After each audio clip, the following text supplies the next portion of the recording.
الواقعية اللي نقلها لنا الأستاذ صادق السعدي اللي جاي من خارج بغداد، اللي ينقل هذه الصور الجميلة، هاي الميسوبوش القديمة ودبة البنزين. السلام عليكم. عليكم السلام، اهلا وسهلا. يعني أستاذ صادق يراد لها خلق، يراد لها دقة، يراد لها واحد ملم بالماضي وعنده كل تفاصيل شغل ممكن يطول. احكينا. طبعا تحية لقناتكم الموقرة. أعمالي تمثل تاريخ العراق من وسائط النقل، كل وسائط النقل الخدمية، سيارات المواطن العادي، السيارات الآلية الإنشائية، الباصات، وأيضا سيارات الملوك والرؤساء والسيارات العسكرية. طبعا حبيت نراوي الجمهور احنا لان اعمالنا بالبيت يعني مو كل واحد يقدر يشوفها، فبالمتحف الحضاري نعرض اعمالنا. يعني حنا صار هذا فن سائد، يعني فن المصغرات، يعني بدنا نشوفه بالخشب، بدنا نشوفه انا اسوي بالفايبر جلاس وغيرني يسوي بالمواد الكرتون، اكو ناس يسوي بالريسايكل، اعاده تدوير المخلفات، تصنع نماذج مصغره. فهاي لمستي. اريد اشوف هاي دق النجف وهي بيدك. نعم. هذا الباص الخشبي، طبعا هو نوعين من الباص، باص دق النجف وباص البصره. انا عندي نموذج دق النجف ما جبته. هذا مالت البصره ابو الخصيب، هذا خط ابو الخصيب الفاو. هاي المسافه اللي كانوا يتنقلون الناس من الموانئ يعني للسفر للبحر لابو الخصيب، ينقلون البضائع عليها، يعني يصعدون فوقها البضائع ويصعدون بها. ايش قد طولت فيه استاذ؟ طولت اسبوعين العمل. طيب من الخشب؟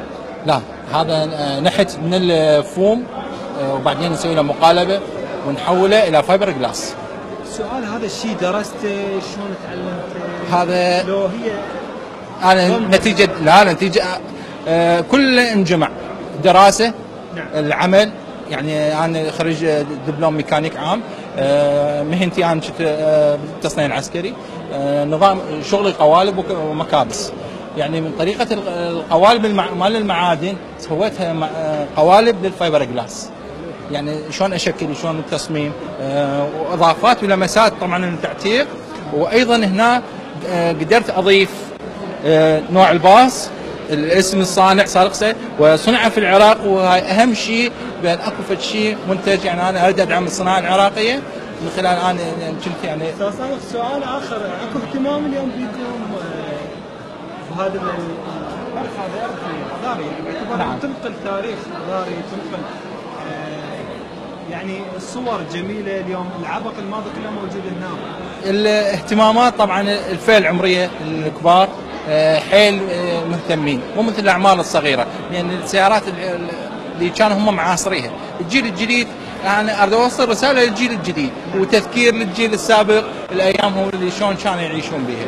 الجيل الجديد ادراوي، هاي كانت السيارات اللي موجوده، سيارات الاهل والاجداد. طبعا هنا سياره الراحل عبد الكريم قاسم، سياره الاختيار. طبعا السياره ما موجوده. شلون رجعت جبت التصميم؟ الصور واصدقاء يعني اللي بالانترنت على التواصل الاجتماعي ساعدوني، عرفت اللون، شكل المنصه اللي كانت موضوعه عليها بوزاره الدفاع. بعد الانقلاب طلقوا عليها قذيفه مدفع وتهشمت السياره، ما بقى لها شيء، مجرد بس صور وحكايات. سويت. نعم. سياره الملك غازي، طبعا السيارات اللي نادره، هي 3 سيارات بالعالم صنعت لها نموذج مرسيدس 1938. موفق ان شاء الله. يا اهلا وسهلا، شرفنا بكم. يا اهلا وسهلا. نعم زميلي محمود، هذا الفن الجميل وهذا التصاميم الجميله، عبق الماضي ساعة بغداد.